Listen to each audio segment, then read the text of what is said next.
Students, previous lecture में हम लोगों ने वृत्तों से संबंधित क्षेत्रफल के टॉपिक को कंप्लीट किया था, जिसमें हमने वृत्त का क्षेत्रफल, त्रिज्यखंड का क्षेत्रफल तथा अन्य भी आकृतियों वृत्तखंड से संबंधित क्षेत्रफल को सीखा था। अब हम लोग इस लेक्चर में पृष्ठीय क्षेत्रफल और आयतन को सीखेंगे और इनके उपयोगों को सीखेंगे, इनके सूत्रों को सीखेंगे और इनसे संबंधित प्रश्नों को हल करेंगे।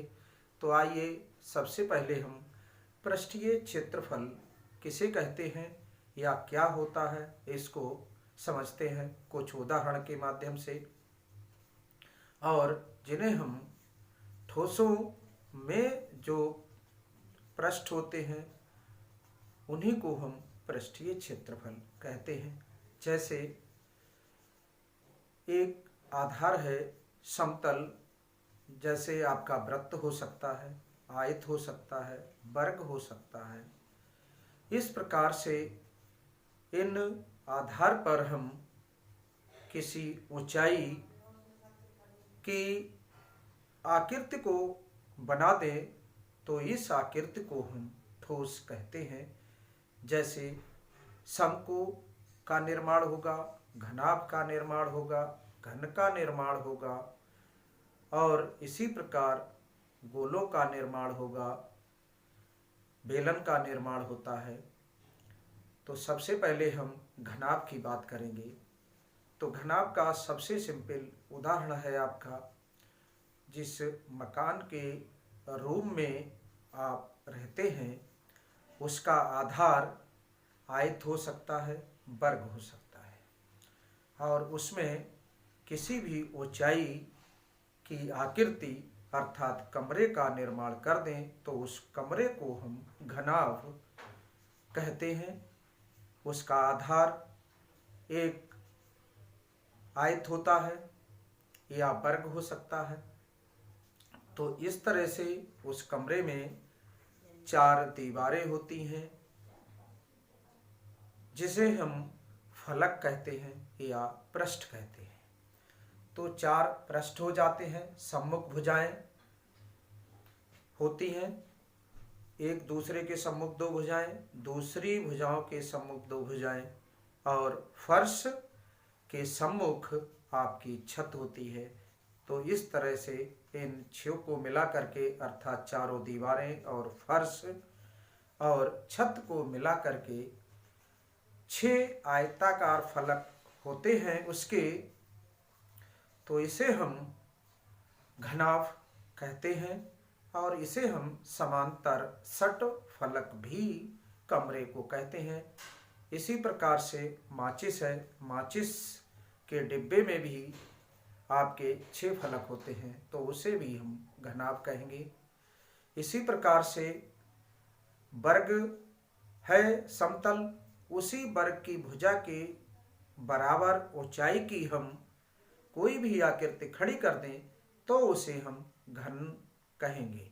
अर्थात घन में तीनों विमाएं बराबर लंबाई की होती हैं, घनाभ में तीनों विमाएं बराबर लंबाई की नहीं होती हैं। इसी तरह से एक वृत्ताकार आधार है, उसमें हम किसी ऊंचाई की आकृति बना दें तो इन आकृतियों को हम ठोस भी कहते हैं। इस पे वृत्ताकार आधार पर हम शंकु का निर्माण कर सकते हैं। शंकु आपने देखी होगी, जन्मदिन की जो टोपी होती है नुकीली, वह एक शंकु के आकार की होती है। इसी प्रकार बेलन है, ड्रम है जिसे हम कहते हैं, उसका भी आधार वृत्ताकार होता है। तो उसमें भी मिट्टी के तेल हम भर दें या कोई और अनाज भर दें तो वह भी एक बेलन का रूप होता है। इसी टाइप से अर्धगोला है, अर्धगोले में भी बीच में जगह रिक्त होती है या ठोस होती है वो, तो उसका भी आयतन निकाला जाता है। तो इस प्रकार से इन आकृतियों को हम जिनका आयतन ज्ञात किया जा सके ठोस कहते हैं। तो इस टाइप से अब सबसे पहले आता है घनाभ। तो घनाभ में हम यहाँ पर देख रहे हैं एक हमारे पास डिब्बा है ये, जिसमें 6 फलक हैं अर्थात 6 पृष्ठ है। एक पृष्ठ ये है, इसी के समांतर दूसरा पृष्ठ ये है। तो इस टाइप से 2 समांतर पृष्ठ हो गए और एक समांतर पृष्ठ ये है और इसके समांतर अपोजिट साइड में ये दिया हुआ है, दोनों बराबर क्षेत्रफल में है। इसी टाइप से एक ये है और इसके समांतर दूसरी तरफ ये है। इस तरह से इसमें 6 पृष्ठ होते हैं, 6 परस्पर 2-2 समांतर होते हैं, इसलिए इसे हम समांतर षटफलक या आयताकार षटफलक भी कहते हैं। ये आपने इस डिब्बे के माध्यम से देखा। इसी तरह से हम एक और उदाहरण ले सकते हैं। जो मकान बना होता है उसमें जो ईंटें होती हैं वह भी घनाभ के आकार की होती हैं। उन्हें आप स्वयं भी एक बार देखकर निरीक्षण करके देख सकते हैं कि उसमें विपरीत दिशाओं में जो फलक हैं बराबर बराबर 2-2 होंगे, तो उसमें जितनी मिट्टी लगी होगी वो उसका आयतन कहलाएंगे। तो आइए सबसे पहले हम घनाभ के सूत्रों को लिखते हैं। तो घनाभ में पृष्ठ आपने समझा, आयतन को समझा। इसी तरह से हम एक और यहाँ से देखते हैं पुनः एक बार फिर। ये जो रिक्त स्थान है इसके अंदर ये खाली जगह है। इसी तरह से जिस कमरे में आप रहते हैं उसमें जो बीच में रिक्त जगह होती है जिसमें हम बैठते हैं, उठते हैं, लेटते हैं, तो वह रिक्त जगह उस कमरे का आयतन कहलाती है। इसी तरह से ये आयतन खाली जगह कहलाएगी। इसी तरह से अब इसमें एक और होता है विकर्ण। तो विकर्ण ये विपरीत दिशाओं में जो एक इस कोने से निचले कोने से और इसके ऊपरी कोने को हम मिलाते हैं, यहाँ से ऊपरी कोने को और इसके निचले कोने को मिलाने से एक रेखा का निर्माण होता है। अर्थात कमरे में फर्श के एक कोने को और उसके सम्मुख छत के कोने को मिलाने से जो रेखा का निर्माण होगा वह उस घनाभ का विकर्ण कहलाता है। तो आइए अब हम इनके सूत्रों को लिखते हैं। घनाभ को हम इस आकृति द्वारा निरूपित करते हैं। ये इसकी लंबाई है और ये चौड़ाई है और ये ऊंचाई है। ये ऊंचाई डिनोट कर सकते हैं। तो इसमें हम एक बार पुनः परिभाषा घनाभ की निरूपित कर सकते हैं कि 6 आयताकार फलकों से घिरी बंद आकृति को हम घनाभ कहते हैं और इसे समांतर षटफलक भी कहते हैं। तो इसमें आयतन होता है घनाभ की विमाएं यदि हमने मान ली क्रमशः एल बी एच है, अर्थात एल लंबाई, बी चौड़ाई और एच ऊंचाई, तो घनाभ का आयतन होता है आधार का क्षेत्रफल गुणा ऊंचाई। आधार का क्षेत्रफल चूंकि घनाभ का आयत होता है या आयत मान लेते हैं, आयत लेके चले हैं हम, तो आयत का आधार का क्षेत्रफल होगा लंबाई गुणा चौड़ाई और ऊंचाई है तो एल बी एच, लंबाई की जगह एल, चौड़ाई की जगह बी, ऊंचाई की जगह एच, और इसका मात्रक, इसका मात्रक, इसका मात्रक और इनकी मल्टीप्लाई है तीनों की, तो घात हो जाएगी 3, इसलिए यूनिट की घात 3 आ गई है इसका मात्रक। इस तरह से घनाभ का विकर्ण होता है √L² + B² + H² और इनका हम वर्गमूल ले लें तो वर्ग कट जाएगा तो केवल यूनिट बचेगा इसका मात्रक। इसी टाइप से घनाभ का संपूर्ण पृष्ठीय क्षेत्रफल एक एक दीवार का क्षेत्रफल है। यदि एक विमाउस की लंबाई है दूसरी चौड़ाई है तो लंबाई गुणा चौड़ाई हो जाता दीवार का क्षेत्रफल, और उसके अपोजिट साइड में उसी के बराबर दूसरी दीवार होती है उसका क्षेत्रफल यही होगा, तो हमने 2 से गुणा कर दिया था। तो इसी टाइप से दूसरी दीवार में 2 का क्षेत्रफल है एक दीवार का, उसकी अपोजिट साइड का 2 गुना ये हो गया। और इसी टाइप से तीसरी दीवार मतलब जो है लिंटर या फर्श, छत और फर्श है, तो उनका ये ले लिया हमने और इन सबको जोड़ करके 2 कॉमन ले लिए, तो ये 6 पृष्ठों का क्षेत्रफल निकल आया है। इसका होता है यूनिट स्क्वायर। इस टाइप से ये आ गया है पृष्ठ घनाभ का, उनके सूत्र जो है निकल आए हैं। इनसे हम घनाभ की आकृति जो बनी हुई है उनके मानों को निकाल सकते हैं, आयतन निकाल सकते हैं, विकर्ण निकाल सकते हैं और पृष्ठीय क्षेत्रफल निकाल सकते हैं। अब आइए हम घन की बात करते हैं। तो घन में भी 6 पृष्ठ होते हैं, लेकिन उसमें 6 पृष्ठ समान होंगे हैं। तो इस टाइप से लिखते हैं। अब करते हैं हम घन के सूत्रों की बात, जिससे हम आयतन ज्ञात करेंगे, विकर्ण और संपूर्ण पृष्ठ उसका। तो सबसे पहले घन की परिभाषा को हम एक बार रिपीट कर लेते हैं कि 6 वर्गाकार फलकों से घिरी बंद आकृति को हम घन कहते हैं। तो इसमें यदि घनाभ की सभी कोरे हम समान कर दें, लंबाई, चौड़ाई और ऊंचाई, तो ये घन बन जाता है। तो इसी प्रकार माना घन की कोर ये है, ये घन दिया हुआ है, तो घन का आयतन बराबर आधार का क्षेत्रफल गुणा ऊंचाई। आधार इसका वर्ग है, तो वर्ग का होता है भुजा स्क्वायर या कोर स्क्वायर लिख देते, गुणा ऊंचाई भी कोर है। तो यहाँ ए तो ए इंटू ए बराबर ए की घात 3 हो जाएगी। तो इसका मात्रक हो जाएगा यूनिट की घात 3। इस टाइप से हम इसका आयतन निकाल सकते हैं। भुजा स्क्वायर गुणा भुजा या भुजा गुणा भुजा गुणा भुजा, तो हमने इसकी भुजा को अर्थात कोर को ए मान लिया, ए की घात 3 हो जाता है। अब विकर्ण है, विकर्ण हमने घनाभ को सीखा था √L square plus b square plus h square. तो L बराबर भी ए है, बी बराबर भी ए है और एच बराबर भी ए है। तो ए स्क्वायर प्लस ए स्क्वायर प्लस ए स्क्वायर 3a स्क्वायर हो गया। अब इसका वर्गमूल ले लिया, ए स्क्वायर का ए आ गया और √3 ये यूनिट हो गया, अर्थात कोर √3 यूनिट लिख सकते हैं। अब इसमें ये घन का संपूर्ण पृष्ठीय क्षेत्रफल 2 इंटू एल गुणा बी था घनाभ में, तो एल और बी तीनों समान है, तो ए इंटू ए हो जाएगा प्लस ए इंटू ए प्लस ए इंटू ए, तो ए हो गया ए स्क्वायर ए स्क्वायर ए स्क्वायर।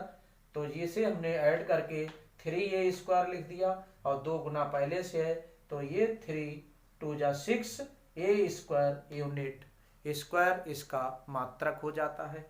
इस टाइप से हमने घनाभ और घन के सूत्रों को लिखा, इनसे हम इन राशियों का मान ज्ञात कर सकते हैं। अब आइए हम इसके आगे आकृति जो दी हुई है, इसमें आकृति है बेलन, तो बेलन के वक्र पृष्ठ और आयतन और संपूर्ण पृष्ठ के सूत्रों को समझेंगे। इससे पहले हम ये देखते हैं कि ये दिया हुआ है एक पैड है, तो पैड में हम चाहे तो इस भुजा को स्थिर रखकर और इस टाइप से हम इसे घुमा दें, इस टाइप से घुमा दें तो इसका पृष्ठ ढक जाता है और ये एक इस टाइप से रूप का निर्माण कर देता है।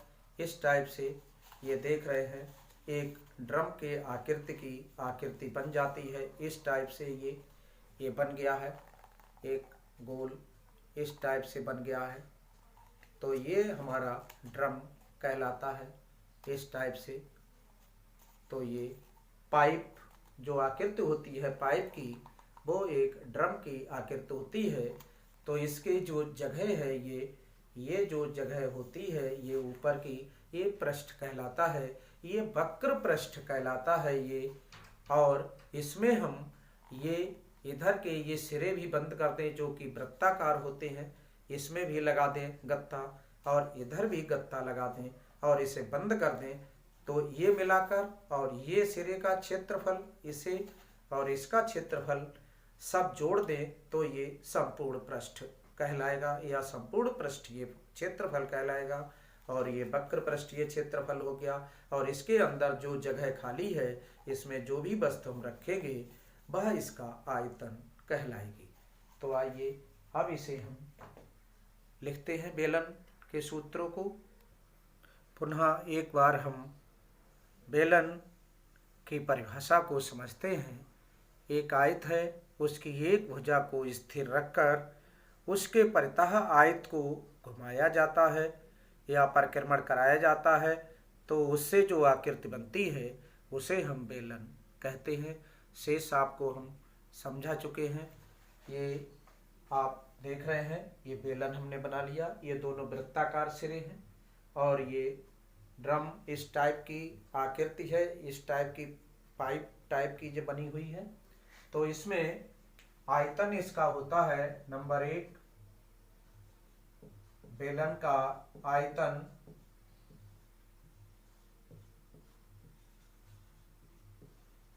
बराबर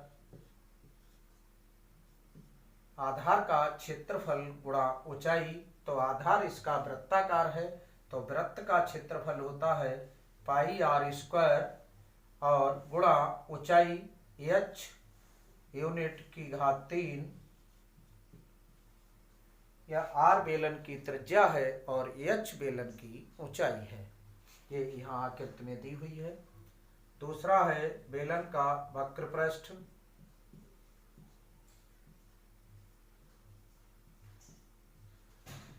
और ये बन जाता है आधार का परिमाप गुणा ऊंचाई, इसका बेसिक सूत्र होता है। तो आधार का परिमाप, वृत्त का परिमाप 2 पाई आर होता है, परिधि होती है, और गुणा ऊंचाई और यहाँ यूनिट स्क्वायर, इसका मात्रक आप देख रहे हैं। इसकी विमा जो है आर है, त्रिज्या इसका मात्रक, और गुणा एच जे भी डिस्टेंस है, दूरी है, ये भी दूरी है, दोनों के मात्रक यूनिट स्क्वायर बन जाता है। तीसरा है बेलन का संपूर्ण पृष्ठ।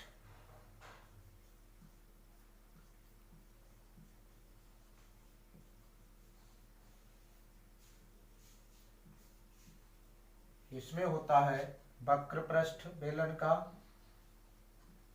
और प्लस इसके सिरों को भी हम बंद कर दें, अर्थात ये सिरे का क्षेत्रफल और इस सिरे का क्षेत्रफल दोनों समान होते हैं तो दोनों को ऐड कर देंगे। वक्र पृष्ठ प्लस दोनों सिरों का क्षेत्रफल।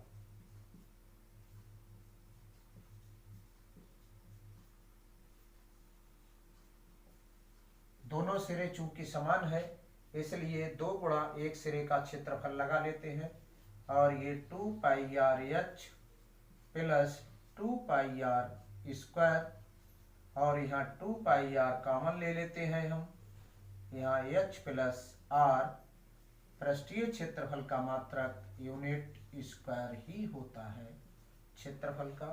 तो इस टाइप से हमने बेलन के सूत्रों को समझा। अब हम लोग इसमें शंकु के सूत्रों को समझते हैं। तो शंकु भी क्या है उसको भी सूत्रों से पहले समझ लेते हैं। एक समकोण त्रिभुज है और समकोण त्रिभुज को हम त्रिज्या को स्थिर रखकर ऊंचाई के परितः यदि हम घुमाएं इस टाइप से, ये इसमें दिया हुआ है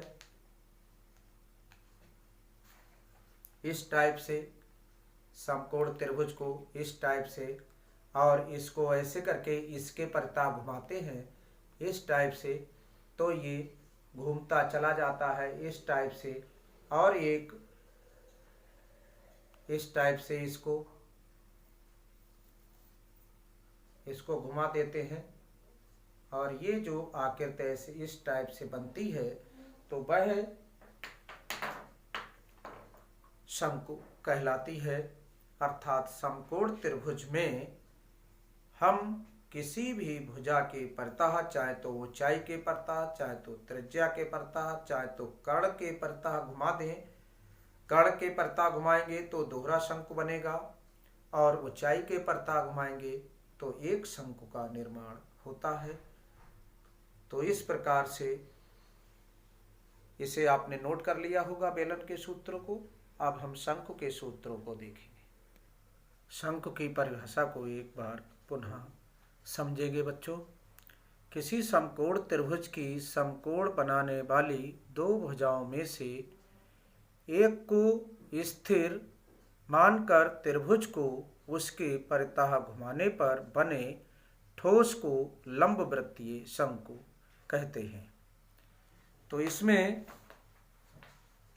ये समकोण त्रिभुज है, इसको हमने इस ऊंचाई के परितः, ये ऊंचाई है, इसके परितः इस कर्ण को, इसको स्थिर रखकर इस टाइप से हमने इसे घुमा दिया।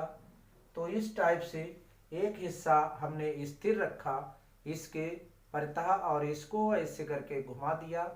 तो इस टाइप से ये ऊंचाई बन गई और ये तिर्यक ऊंचाई बनी है और इस टाइप से ये त्रिज्या बन जाती है और जो आकृति जनरेट होती है, बनती है, उसे हम शंकु कहते हैं।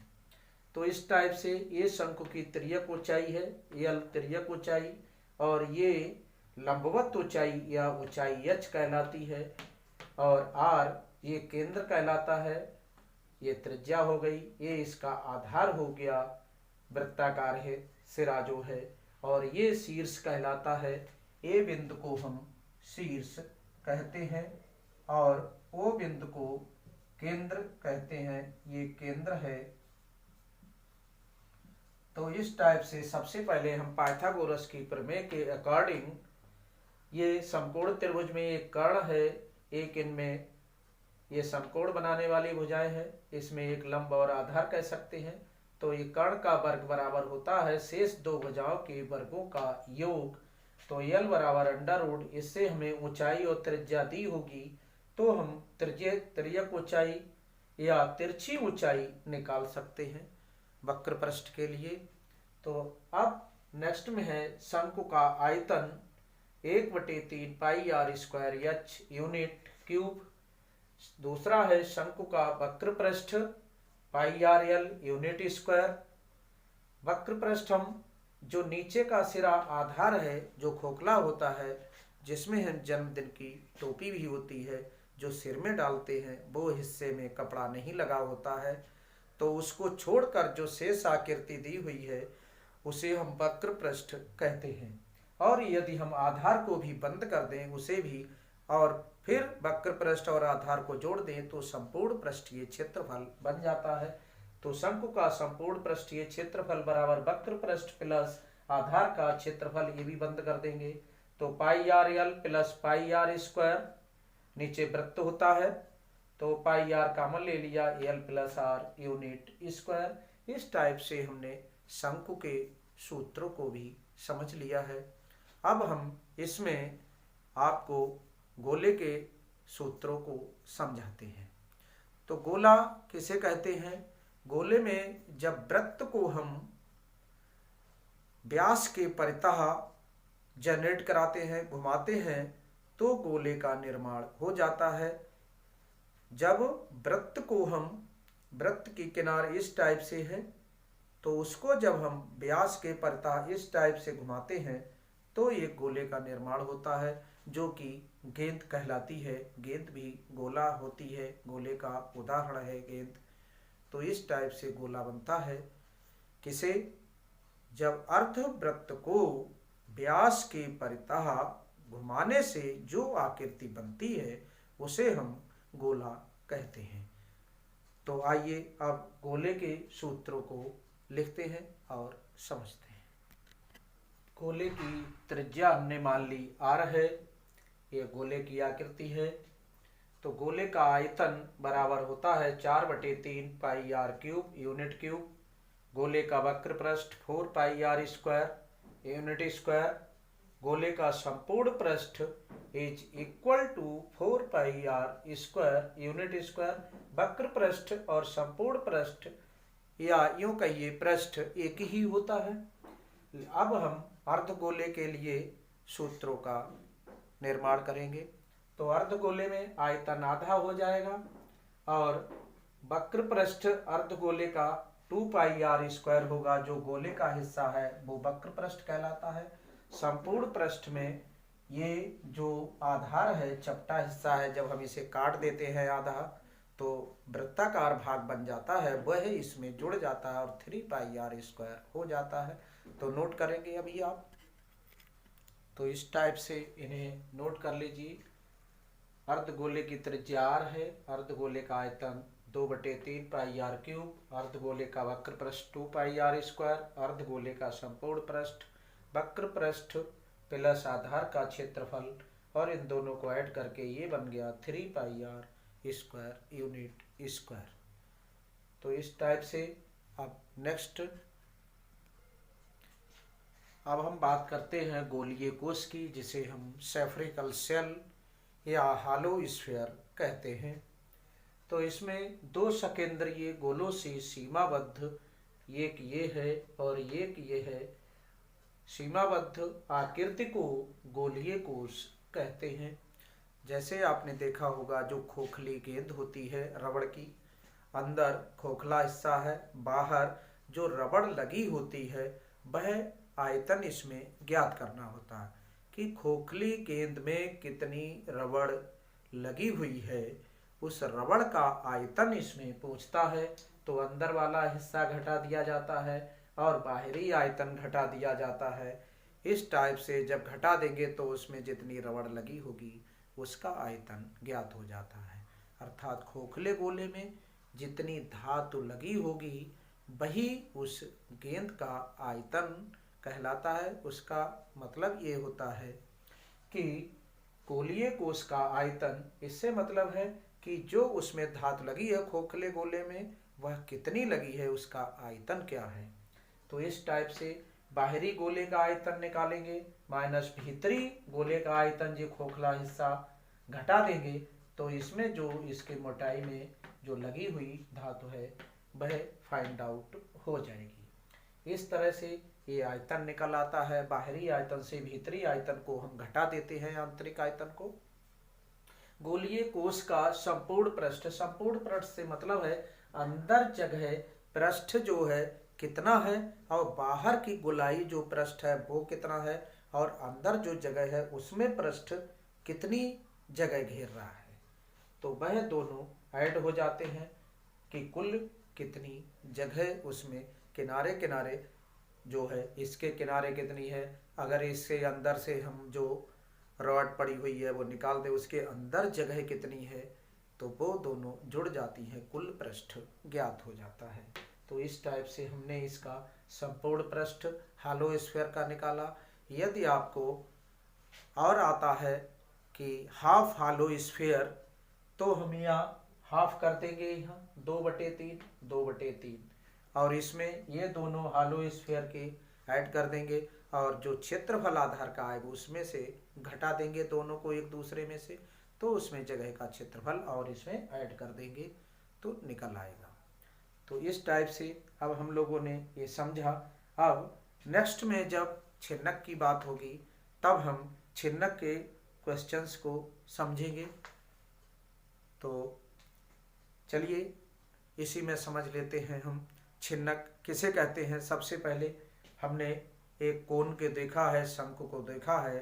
तो आधार के समांतर यदि हम कुछ ऊंचाई से शंकु को काट दें तो एक बाल्टी की आकृति जो आती है या गिलास की आकृति आती है, जो तली पर कम गोलाई होती है और उसके आधार में जिधर से पानी पीते हैं वह चौड़ा हिस्सा होता है, वृत्ताकार भाग चौड़ा होता है, तली उसकी कम चौड़ी होती है।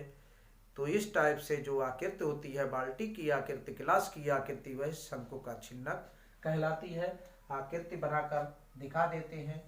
ये शंकु है, ये वृत्ताकार भाग है, ये हिस्सा, और इसी के समांतर हम यहाँ से इसे काट दें तो ये इस टाइप से जो ये आकृति बची हुई है, ये इसे हम शंकु का छिन्नक कहते हैं। ये शंकु का छिन्नक कहलाता है।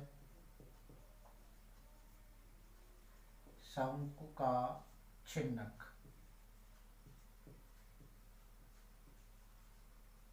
इस टाइप से ये शंकु का छिन्नक बन जाता है। तो आइए इसको शंकु के छिन्नक के सूत्रों को हम समझते हैं। अब इसमें शंकु छिन्नक का आयतन के सूत्र से पहले शंकु के जो आधार की त्रिज्या है वह R1 है, जिसकी बड़ी त्रिज्या है, और ये R2 त्रिज्या है छोटे भाग की, जो वृत्ताकार भाग है, और ऊंचाई इसकी h है तथा तिर्यक की ऊंचाई छिन्नक की L है। तो शंकु छिन्नक का आयतन 1/3 पाई h into R1 square plus R2 square plus R1 R2 unit cube. शंकु छिन्नक का वक्र पृष्ठ, आंतरिक वक्र पृष्ठ और बाह्य वक्र पृष्ठ दोनों जोड़ देते हैं तो कुल वक्र पृष्ठ निकल आता है। पाई R1L बाहरी वक्र पृष्ठ प्लस आंतरिक वक्र पृष्ठ पाई R2L और पाई L कॉमन ले लिया, ये आ गया। संपूर्ण पृष्ठ जो है वक्र पृष्ठ इसका और प्लस दोनों सिरों का क्षेत्रफल, एक ये और एक ये पाई R1 स्क्वायर और इसका पाई R2 स्क्वायर, ये दोनों ऐड कर दिए हमने। अब ये शंकु छिन्नक की तिर्यक ऊंचाई L बराबर √h square plus R1 square minus R1 minus R2 का होल ऑफ स्क्वायर। इस प्रकार हमने आज जो ठोस थे पृष्ठीय क्षेत्रफल जिनका हमें ज्ञात करना था, उसके लिए हमने सूत्र और उनके ठोसों के आयतन के लिए सूत्रों को समझा और उन्हें लिखा। तो आज के लिए इस लेक्चर में इतना ही। नेक्स्ट लेक्चर में हम लोग इनके क्वेश्चंस को अर्थात एक्सरसाइज को सॉल्व करेंगे और कुछ बोर्ड एग्जाम में आए हुए मोस्ट इम्पॉर्टेंट क्वेश्चंस को भी समझेंगे। तब तक के लिए खुश रहिए, स्वस्थ रहिए, घर पर रहिए और सेफ रहिए। और इस लेक्चर को अधिक से अधिक शेयर कीजिए। यदि अच्छा लगे तो